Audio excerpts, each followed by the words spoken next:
So I would like to welcome Dr. Ileana Johnson Paugh, who I came across the other day and was really inspired by in relation to your deep research and your articulation of Agenda 21 and 2030, which is of really great concern to us. In fact, I wanted to read a little quote of yours, actually, which describes your book, UN Agenda 21 Environmental Piracy. So I'll just take a minute to do that before we get to talk to you. UN Agenda 21 has been in the works for decades, spearheaded by environmentalists, foreign individuals, third world countries, and non-profit organizations around the world. In the name of protecting the environment, socialist global governance has been quietly implemented at all levels of government via government grants, public-private partnerships, and EPA regulations involving use of land and water, affecting every facet of our lives, mandating population redistribution in the name of biodiversity, re-educating our youth into sustainable everything, green jobs, green buildings, green cars, green energy, urban sprawl control. Government bureaucrats from the United Nations and our own elected representatives are going to rezone us, resettle us, reduce our numbers, and tax us into the sustainable community described in the Wildlands Project map, forcing us out of cars, into bike paths, light rail, walkways, green belts, even more conservation areas forbidden to humans, urban boundary zones and high density urban areas. UN Agenda 21, the 40 chapters of it will limit the behavior of individuals, organizations, and companies, covering everything we do in life. Every chapter of it violates, in your case, your constitution. We don't have a constitution here, but it certainly violates our human rights. And for people listening, many of these things sound wonderful. And I would like to make it clear that we're a stand for the environment. We want to care for our land, but we want to have sovereignty over that. We are intelligent people. We are pro-environment, and we can make our own decisions about how that happens. We're also pro-private ownership and sovereignty over our land and our bodies. And so this is where understanding the implementation of Agenda 21 as it is stealthily and very rapidly being implemented through our local governments, with the assistance of our national governments who have signed us up to this, and without our democratic vote for this, this is a very, very important thing, because before you know it, we will be living an entirely new life. And that is where you come, Dr. Ileana, because you've spent a lot of time learning about this, and we're green. Talk about green. We are green to understanding this, but we're really concerned. So welcome. Well, thank you so much for having me. I'm certainly very concerned. When I retired in 2008, I was looking for something to do.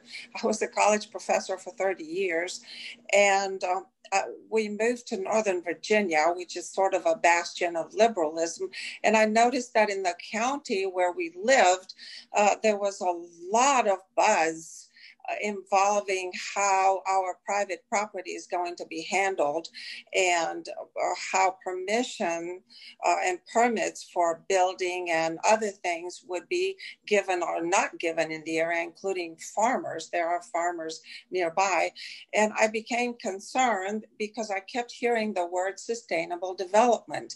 And I thought, what is this? So I started researching, and pretty soon I learned about Agenda 21 and the conference that took place in 1992, where 178 other countries besides the United States participated, and probably the largest gathering of conference goers in the world, over 40,000 of them, the majority being from third world nations. And I can understand they're being concerned about managing their environment properly, and humans have not always been the best stewards of the environment. But this Agenda 21 is not really about protecting the environment. It is about controlling the population, the way we do business, the way we live, by using sustainable development and the protection of the environment as an excuse. And of course, being a conservationist and taking care of the environment is good, but it's quite different from Agenda 21. For example, they have started this, like I said, at the conference in '92, but it goes way back during Cecil Rhodes in the UK of the Rhodes Scholarship, who thought that there should be just one government in charge of the whole planet, and that government should be the UK. Of course, that didn't work out, but the idea didn't die down. And when Rachel Carson published her book, Silent Spring, which was about the use of DDT and the disappearance of birds because of DDT, that kind of put an extra oomph in this international movement to have one world government to manage everything that we do. And of course, it was finally signed onto in 1992. And there were 3 documents signed then, one of them being Agenda 21. And the then President Bush Sr. did sign 2 of the documents, including Agenda 21, but he did not sign the one on biodiversity because there was an issue about property rights of patents on different things, and he didn't like that, so he didn't sign that document. However, President Clinton, who followed him, made sure that every requirement that had been signed on by other countries, including Agenda 21, would be put into reality via or attached to other laws. So the document itself, UN Agenda 21, was never ratified in this country. They stopped it short 1 hour before being ratified by the Senate. However, just about everything that is contained therein in those 40 chapters has been done in some way or shape at all levels of government in our country, local, state government, and federal government, but appended to other laws. So people didn't really know what they were voting for. I don't know how the voting process is in New Zealand, but here, usually the senators, the congressmen don't really read these bills or what's in them. They just wait for their senior staffers to tell them what's in them. And of course, the senior staffers work with non-governmental organizations who come with their own personal agendas, and they have plenty of money from various billionaires who have certain interests. And so this UN Agenda 21 actually exists throughout the planet, and even in the poorest country in the world. If you go, you will see smart meters if they have electricity. And when I went to visit Romania, the country where I was born, in 2015, I was shocked to see in this very dilapidated block of apartments that had been built during the tyrant Ceausescu's regime, they had brand new smart meters, about 20 of them for each apartment. And I asked, well, who installed these? Where did you get the money? And they said, well, it was EU money. They were giving them all the money they wanted as long as they were using it to implement the UN Agenda 21 visioning. And this visioning was so presented to the population as if the population actually wanted it and their elected representatives voted for it. But it was actually the visioning of a group of strangers totally outside of the area, often outside of the country, or in the United States, outside of the state. And they were telling them what to do. and making plans, regional plans, so to speak, for different municipalities, states, or at the federal government level. That's right. Just tell us a little bit. First of all, I didn't introduce you properly because I went straight into your quote, and I just want to contextualize who you are. You're an author, and you've written 3 books. One's called Liberty on Life Support, which deals with economic issues around education, immigration, and American exceptionalism. And you've also written this UN Agenda 21 environmental piracy. And there's another one, Echoes of Communism, because I think that the fact that you come from a communist country informs your awareness of what's going on now. And I think it's, important for people to know that. And you're a prolific freelance writer and speaker as well. So I just wanted to set you up for the kind of authority that you are. Yeah. I just wanted to add one more. I also wrote a follow-up to Echoes of Communism, which is Communism 2.0, because I did go after 25 years since the fall of communism in 1989, and I wrote my impressions of how far the country had come. They joined the European Union in 2007. So this was 25 years after 1989. And okay, so back to the smart meters, just because this is like a tiny little real thing that people can see being rolled out. How do smart meters tie into Agenda 21 2030? Well, one of the issues of control by the one world government, by this Agenda 21, now moved to 2030, is energy production, energy delivery, energy distribution, and consumption. And this is being done through a smart grid and through smart meters, and of course through renewable, green, and clean resources. Well, the smart meters, I don't know how it is in New Zealand, but in this country, the network, the electricity network, is actually a patchwork of different ones from different states, from different regions, and sometimes they go down. And of course, nothing is perfect, and these smart meters aren't perfect at all, but what they do via this smart grid from the mothership, which is a utility company somewhere far away, they can actually turn on and off your electricity during the times of peak power, when there's a strain on their amount of electricity that they can deliver, that kind of frees them from having to store electricity for such times. So you may find yourself in 100-degree temperatures for 8 to 10 hours without electricity. And that may sound okay for a young person. They can withstand that. But imagine all the food that's going to spoil.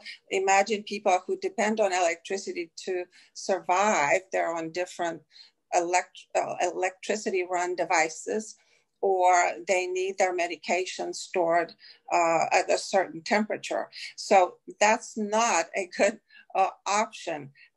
Another time they can cut it off on the coldest day of the year, and you're freezing for 8 to 12 hours, and there's nothing you can do about it. And from this remote location, they can control what temperature you set your thermostat on, the amount of water that you use, because there are smart meters for water, for natural gas, and they know when you're home, when you're not home, so they can basically control your home remotely, and they know everything you do, and they can sell this information to third parties. There are no laws to prevent them from doing that. And aside from that, it's an invasion of your personal space. But the worst part is that they have to blast your home with this radiation every 6 to 10 seconds, which is actually can be very damaging to anybody's health. And people have said, well, but you have a cell phone. But that's quite different, because you can turn the cell phone on and off when you don't wish to use it. and protect yourself, but you can't turn off a smart meter. You can not turn off the utility company from blasting your entire house with radiation. Exactly. I'm really interested for you. Like, that's a fabulous example. And actually, my business is in advanced diagnostics and healthcare, and we notice that people with smart meters predictably complain of headaches. So Yes. there's definitely a pattern there. But I'd like to hear from you. Yeah. I hate to interrupt you, but No. I have actually gone to Richmond, which is the capital of Virginia, the Commonwealth of Virginia, several years ago to a hearing where various people, we were trying to get our utilities company, Dominion Power, to allow us to opt out of smart meters. And eventually we were able to, but at first we couldn't. And there were people persons coming into the court and complaining about medical issues they had, such as skin burning, prickling sensation, dizziness, lack of sleep, headaches, nonstop headaches, joint and fatigue, and it was quite heartbreaking to hear these people. And there were actually medical doctors who came and testified on behalf of some of their patients. Yeah, it's noticeable. Now, so I thank you for that. I just lost my train of thought because I was going to respond to something you said there. Oh, yes, I wanted to say here we are allowed to opt out. So I think I want to mention that for people. If they want to come and put the smart meter in, which is happening very rapidly right now, you can say no thanks to the smart meter. So what I'm interested in, can you share with us some of the things for people to become aware of that are indicators of this agenda being rolled out?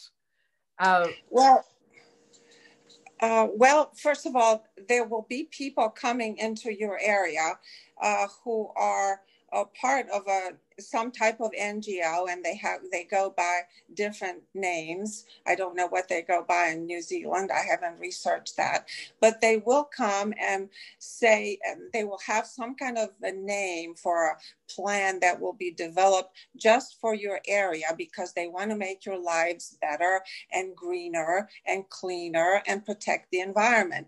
So the number one issue would be, we want to preserve the natural environment, or we want to save our wetlands or improve the wetlands, or we want to restrict development in certain sensitive areas, like we just want to block off the entire downtown to any kind of traffic. And people at first appear willing, because who does not want to be away from the noisy traffic, and they want to be able to walk somewhere.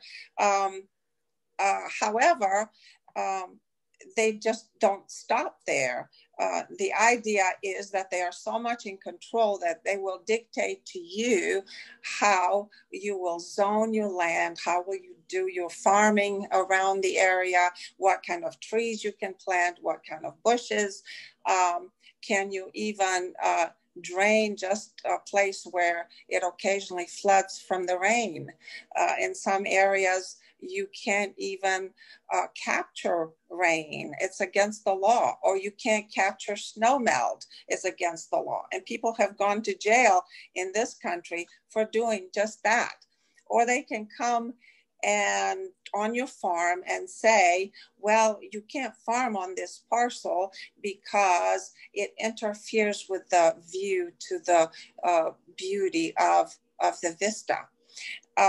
Or we just have to preserve this here because such and such was buried here, or he camped here. One of my friends who has a farm in Virginia, Martha Bonetta, actually experienced that, where they told her that one historical figure had camped overnight on her property, and therefore she couldn't do any kind of farming. She couldn't even let the cattle graze the grass. Or they may come and say, we're going to do this comprehensive plan for your area because we want to preserve your resources. And it sounds good, but what they do, they make these contracts where you cannot develop anything in perpetuity. Nothing whatsoever. And they may bribe you with grants, or they may reduce your taxation on the property. But once you do that, they have virtual control of what you can and cannot do. For example, my friend Martha Bonetta had a little house on the property where the farm people changed their clothes. They actually went into her closet to inspect, to make sure that she wasn't keeping her wardrobe there. I don't know why. In the name of trying to preserve nature, they basically take over your life, and they are telling you what to do by saying, well, you wanted this, your politicians said so. We had visioning committee meetings, and there was a consensus. And nobody went to any of these meetings from any of the locals. They had no idea. It happened in my county. I was certainly aware of Agenda 21, and they made some developments, and none of us were invited to any of the visioning committee meetings. I would have certainly gone. So those are kind of red flags. Or if they come and say, oh, we're just going to have a rural village concept in this area.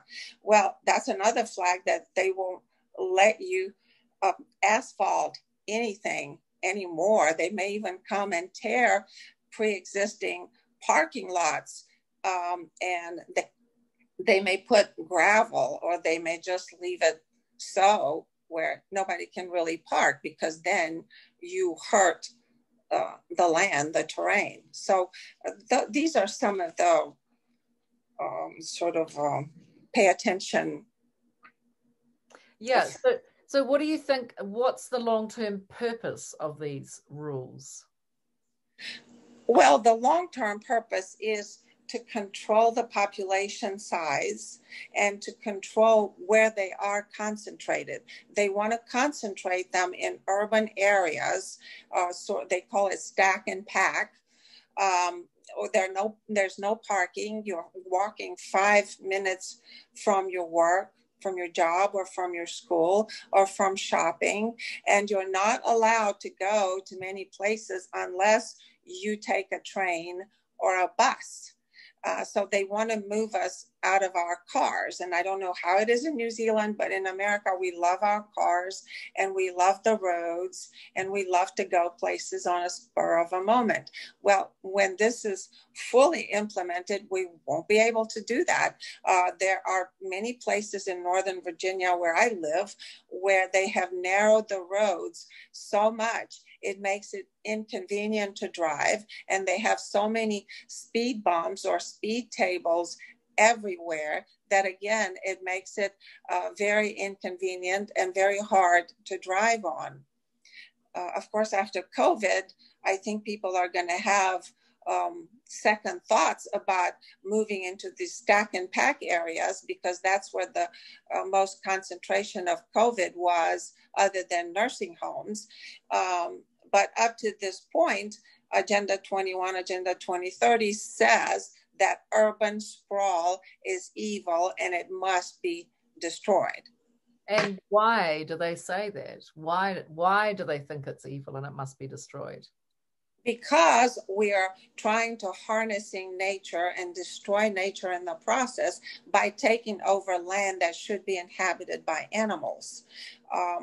They don't like the fact that rivers have been dammed. They don't like the fact that we have hydroelectric power facilities, and they don't like that we drive too many cars. They want more codes enforced to control our behavior. They want sidewalks everywhere, and they want people to bicycle everywhere. They have bike paths extensively built all over the place, and I've seen very few people actually taking advantage of these bike paths, perhaps on weekends. What's an older person going to do on a bicycle in this area is so dangerous that people would get killed. they get killed on motorcycles all the time. On bicycles, it's going to be that much worse. So they want people to walk basically and just be in one place because they're more easily controlled. I don't know if you've seen Dr. Kaufman's map of the wetlands, where the map of the United States, which shows where humans would be allowed. That map was developed through the directives of the UN in this very lengthy 40-chapter document where humans can or cannot go. And this is the map that he presented to the Senate. And that's why the Senate did not ratify Agenda 21.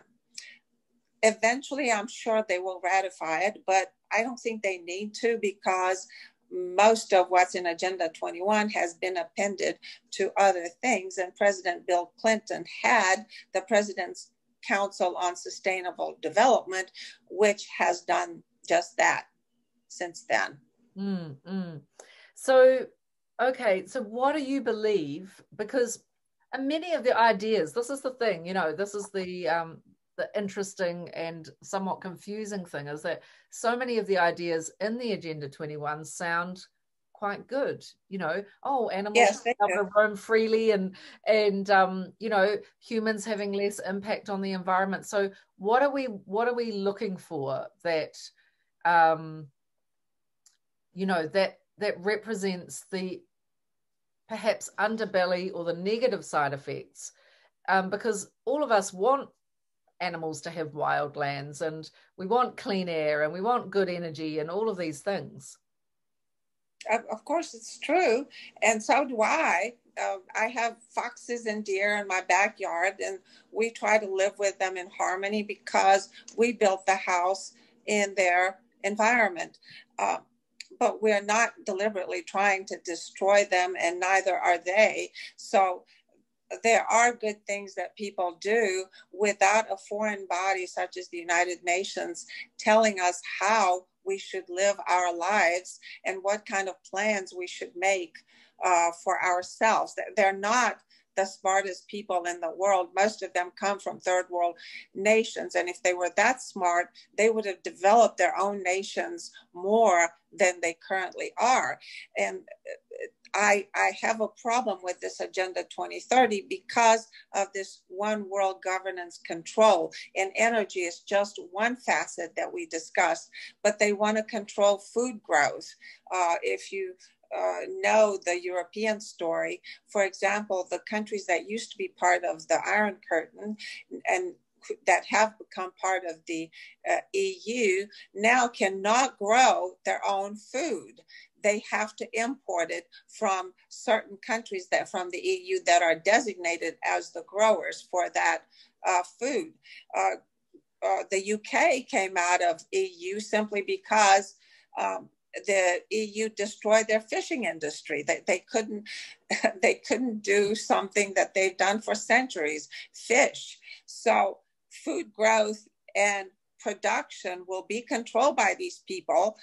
And then education control. They don't want us to teach our children history or about our country. They want to teach them about environmentalism. If they are unable to do math or write a intelligent paragraph at the end of high school, that's okay with them as long as they pass a test in environmentalism. So they have to be good stewards of the environment. In Maryland, for example, they passed a law called No Child Left Inside Act in Maryland, meaning that they have to be more in touch with nature than they are with science and mathematics and reading and writing. So I just don't think that our civilization would have developed with just being good stewards of the environment. And usually farmers are very good stewards of the land. They know what's good for the land because if they don't take care of it, their cattle will die, their other animals will get sick, and their crops will fail. So they are already good stewards of the environment. Having a foreign body coming in to tell them how to do it, that's wrong. Then they want to control the water use through irrigation denial, for example, in agriculture. In home use, you could only use so many gallons per day, or on recreation activities. They are against boating, surfing, or any kind of activity that's enjoyable to humans, or swimming. They want to destroy dams and reservoirs. They don't want the hydroelectric power generation. They want just windmills and solar panels. And that's another story and discussion in itself, because they're actually quite destructive to the environment, even though they sound so great. They want to control the land by abolishing private property. Do you want to give up your house? Or the land that it's sitting on? If you're farming, do you want to give up the farmland to some cooperative because they know better how to farm it? That's communism. It has happened in Romania when I was growing up. They want to control finances. There are many plans out there to have one world currency, and better yet, to do away with cash, to have all credit card based. They want depopulation. Famous billionaires like Maurice Strong and Bill Gates and others are on record saying that our planet should only have 1 billion to 500 million people.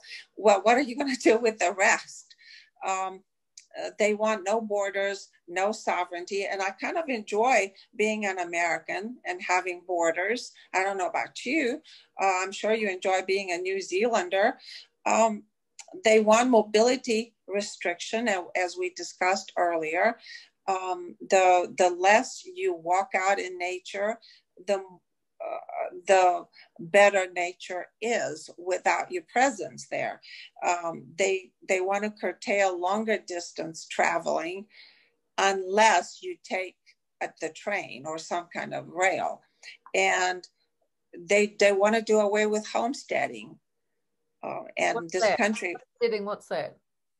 That's when you have a piece of land and you want to build your own home. They want to do away with that. They want people to live in the high-rise apartments, stack and pack, no parking, no ability to own a car. Mm-hmm. And who are they? They are the designers at the United Nations, or better yet, ICLEI, which was an NGO, a non-governmental organization that has done all the footwork at various local levels in the United States. They are currently in United States all over through public-private partnerships. The ICLEI, ICLEI, is the acronym for the International Council for Local Environmental Initiatives. And of course, once we caught on what they really are, they changed their name to Local Governments for Sustainability. And they are now in public schools, and they are teaching students and teachers a new curriculum called constructivism. Constructivism is the aim of education, is not the knowledge of facts and history, but of values. The question is, whose values are they? As an educator, that's $1 million question. And of course, in this country, we have 6 federal agencies that actually pay $500,000 per year to maintain membership in one of the United Nations organizations that controls this Agenda 2030 plan. We have that as well. All our main cities pay a subscription to that as well. Yeah, and we have here like 600 cities that do that. Mm-hmm. So in your understanding, are you saying basically that a collective of people have decided that the world should be returned to nature, Yes. and that the means to do that is a one world control center that decides how that's going to happen everywhere? Correct, correct. And they spend a lot of money having meetings every year and pushing these goals further and further. And as some are met, then they rewrite the charter and they move forward the goals. And of course, one of the other issues is the green industry, quote unquote, that has developed with manufactured green jobs. And you know that there are not that many green jobs out there. They have never materialized, but they have convinced billions of people that global warming is real. And when a lot of us did not believe and have proven that global warming doesn't exist on the contrary, it's global cooling, they moved on to climate change. Who is going to object to not believe in climate change? The climate has been changing for millennia. We just happen to be in a low solar activity right now. So the temperatures are actually cooling. As opposed to the previous decade.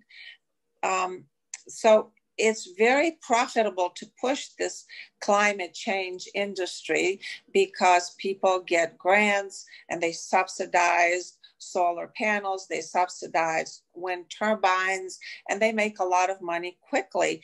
But a lot of them have gone out of business, have gone bankrupt because the dirty little secret, for example, of the wind turbine industry is that they still need fossil fuels and they do create a lot of pollution.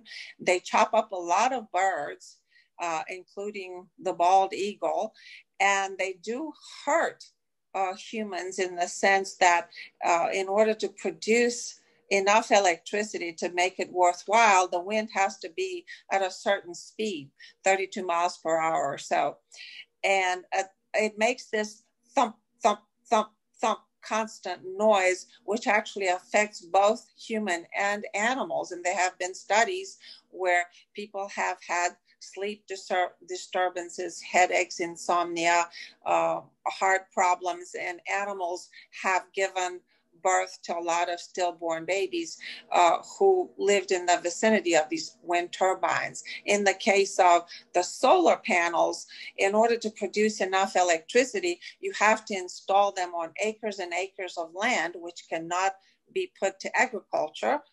And they create a heat flux, and it confuses birds in flight that it may be water. So they get actually fried in the air when they hit this heat flux. So it's not so clean, and it does not generate enough electricity for the entire planet or for huge industries like ours. They can make us pay carbon emission taxes, flushing taxes, carbon footprint taxes, water footprint taxes, and other yet probably unnamed green taxes that they haven't invented yet. I'm sure they will. Mm. Yeah, so I mean, I think the key thing is, because, you know, as a vision, there are many merits to it. But I think the thing to be aware of is when that's implemented by people outside your shores, without your consent every single step of the way, basically, as you say, it is a form of communism. It's a form of total control. And I think what people need to recognize is that, are they happy? Are they going to be happy to live in an area that is designated for them, that is a stack and pack, as you say? It's an urban idea, somebody else's idea. You don't get to be creative in that space. You don't get to choose and you don't have the right over your own piece of land, your own piece of property, your own house, and how you choose to live in it. And definitely when it comes to, you know, farming families who've been there for generations, what's happening already is the rules are getting so ridiculous that it's driving people off the land because they can't afford to do all of the things that they have to pay for in order to comply. And at the same time, they're having pieces of land grabbed for the sake of this vision. And this vision, it didn't come from, in our case, it didn't come from New Zealand, you know, and No, it doesn't. that we can care for our country and we can even take some of those ideas. But Sure. ultimately, we're talking about a future that is extremely controlled. And so whether some people actually, in fact, probably many of us agree with the fundamental idea of caring for our space and having it beautiful, we don't want to give up. We have to be careful. We have to be careful not to give up our freedoms and our rights in the process. Because what that does is it actually enslaves us to a system that we then have no control over. We talk about being democratic nations. There is no democracy in that. Absolutely not. And they rely on this consensus process, which nobody participated in at the local level. Who consented to this? Nobody knows. It was just passed. They actually very clever. They advertise it in the newspapers. Oh, here's the visioning for your town 2020. And they give it some clever euphemistic name. And, oh, the people in your area have agreed to this and it's going to be wonderful. And some things are wonderful. For example, in my county, they have built there's a swamp created by the Potomac River and Neabsco rivers. And they have actually built a beautiful boardwalk over this swamp. And a lot of people enjoy walking on this boardwalk, which is right next to Highway 1, and you wouldn't know that it exists there. None of us participated in any of the meetings. They came with the idea from somewhere outside of the United States.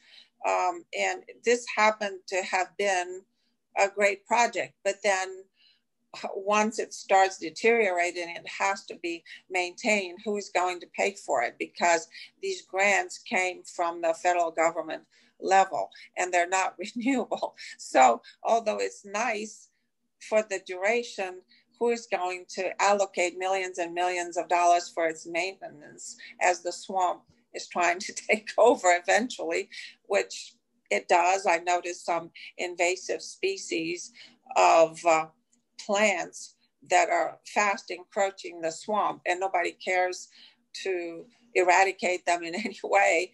And eventually it will destroy the boardwalk. And but it's just one example. Mm-hmm. So what are we going to do? What do you think that individuals need to do? What do towns need to do? What do countries need to do? I think people in various towns, when they get a wind of these plans, they need to go to all the meetings they can possibly go and come up with their own ideas and try to find out who is pushing this and are we objecting to this? What are we in agreement of and who's paying for this? A lot of times things that are damaging to your town, in our case, come with money from our own taxpayers. So find out who is doing this, who agreed to it, who signed the plan, who devised the plan. You have to fight it all the way and become well accustomed with it because it is your town. You don't want some outside influence to dictate to you in your own home, for example, what kind of furniture you're going to use, what kind of bed you're going to sleep in. You want to be able to do your own house cleaning and maintenance, so to speak. So fight it. Yeah. On Saturday, our the newspaper of our city put out exactly that. I think it was called Christchurch Vision 2050. that's definitely Agenda 21, Agenda 2030. I guess they're pushing it to 2050 because they see that it's not going to be fully implemented by 2030. So they're pushing the goalpost. Yes, and I find it quite interesting, the language, because they say, do you want to be, come and tell us what you want, do you want to be a high-tech innovation city? And I thought, so you have to dig into that, because this is their agenda of surveillance of every aspect of our lives, of implementation of 5G, of all of these things that actually we don't know yet how safe they are for us. We have inklings that they're actually quite unsafe for us and for our human health. At the same time, they want to, they dress it up so it sounds so wonderful, but they've just passed a law a few weeks ago where you can now build apartments in our inner city up to any height. Until now, we're earthquake prone, and we've always had low buildings in the city. And so now you can build them any height without car parks. And down to, I think it is 30 square meters, which is like a room, just about. And I had the experience because recently I was living quite a large proportion of my time in Spain for a few years in one of these horrid little apartments. It nearly drove me bananas, because I come from a place where we have space and we have a garden. And when you talk about people's relationship with nature, the very best way to get that, rather than not teaching people how to think, is to give them a garden when they're children. Let them run around and run on the earth and dig in the earth and climb trees and build huts and interact and run around in nature, go on bushwalks and all of this. That is the very best way. And go to farms. I grew up, I had 3 uncles with farms. I'm deeply connected with nature because I was in nature. I was interacting with it. And I think the very best way to divorce people from a sensitivity of nature is to put them in high-rise buildings. And so it's interesting. I looked at this like, oh my God, this is Agenda 21. And this is exactly what I've heard is they're going to call us in. They're going to say, you are going to create your city, when in fact they've already made the plan. Exactly. That's right. True. And so sorry, go on. No, go ahead. Yeah, I feel like right now we actually have to mobilize and go to all those meetings. And like you say, let's actually engage, because I think what's happened until now is everyone's been very caught up with the romantic notion of being all green and sustainable, which we all want to be. But they have not realized that we are actually not engaged in how that's going to happen. And I think also people are slow to realize that the consequences, and we're just starting to see it now in our day-to-day lives, where, for instance, I met a woman in Wellington just the other day, and half of her suburban property has been zoned an area of natural significance. So that means she no longer has control over half of her property. I'm sure that affects her property value as well. During lockdown, they put surveillance cameras on all our corners. We never asked for that. That's an entirely different way of life, having facial recognition surveillance cameras that we know can be used, because we've seen what's happened in China and the rate that things are happening now. Things that I thought would never happen in New Zealand, I can recognize that these things could be rolled out, where you can actually use those things for the social credit system, where you're actually measuring people as good and bad according to the things that are being monitored about them. As in China, where if you don't pay your rent or you don't pay your power bill, then they can create a mark against you that then means that renting a house next time, or maybe they won't even let you catch a train like they do in China. So I think it's time that we do actually say, hey, we want to be involved in this, and we need to actually wake up and get involved, because otherwise it's all just going to happen. And then before we know it, we have no rights. We're living in these tiny little boxes, and life as we know it has gone.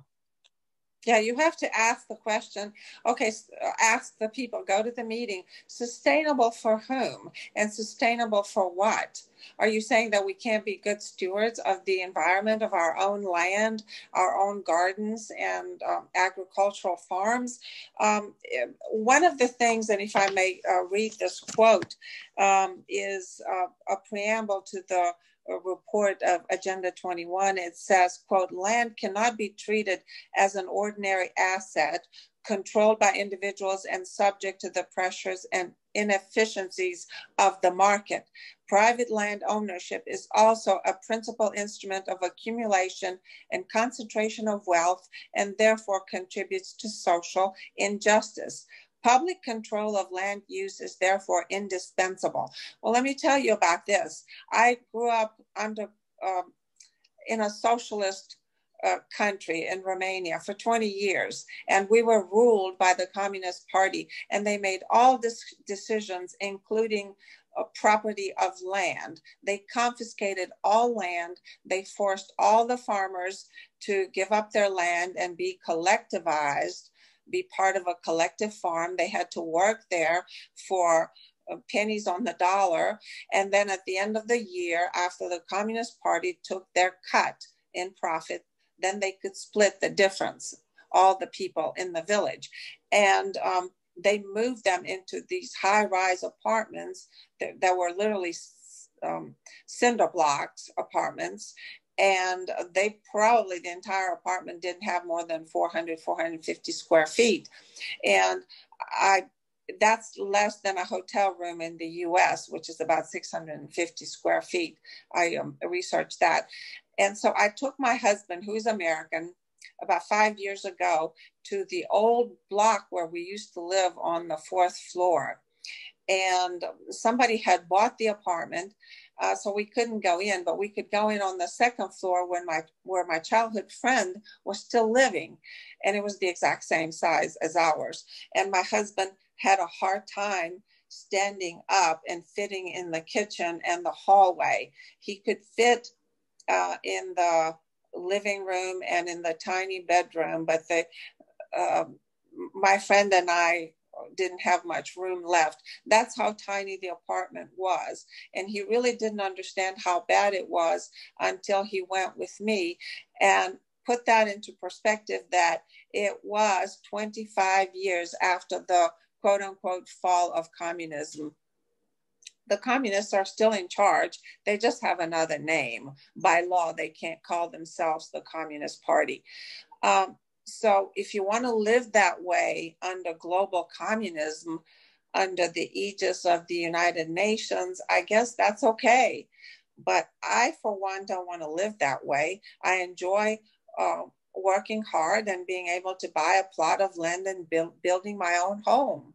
What's wrong with that? Mm-mm. So share with us a little how you feel that communism affected how people feel in life.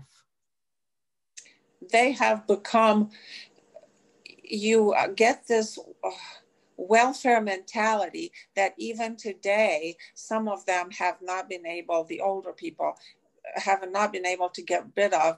They feel like they're entitled for the government to take care of them, that they cannot make any decisions for themselves. They're just totally helpless. So you have 3 feet of snow. Let's wait for the government to come shovel the snow. We can't come out and do it. Or if there's something that's wrong in the village, we have to wait for the local government to come do it. It just breeds such a state of mind and being that's very unhealthy. It's just 100% dependency on welfare and on the government. And I don't think Americans want to live that way, at least 52% of us. Mm-hmm. And do you find that there's much kickback happening in America, or are people pretty much asleep about all of this? I think the 52% that I just mentioned are pretty much aware that we don't want communism or socialism / communism in America. Like the Democrat Party has basically turned into the Socialist Party USA, and they have adopted the Communist Party platform, the Communist Party USA's platform. And of course, they have the Green New Deal, which is neither green, neither new, and nor a deal for America. So I think that they are getting a lot of pushback. Yeah, wonderful. Well, thank you for your work, and thank you for sharing with us. And, you know, it's really my hope that we can become very thoughtful and really active in relation to this, so that we can maintain sovereignty over our land and sovereignty over our lives, and that we can also care for our environment. And we just have to be very conscious and very connected and involved right now, or it's going to happen before our very eyes, and we're going to end up in a communist state, and, as you say, with a disempowered population. Exactly. Well, thank you for having me so much. And lovely to meet you, Ileana. same here.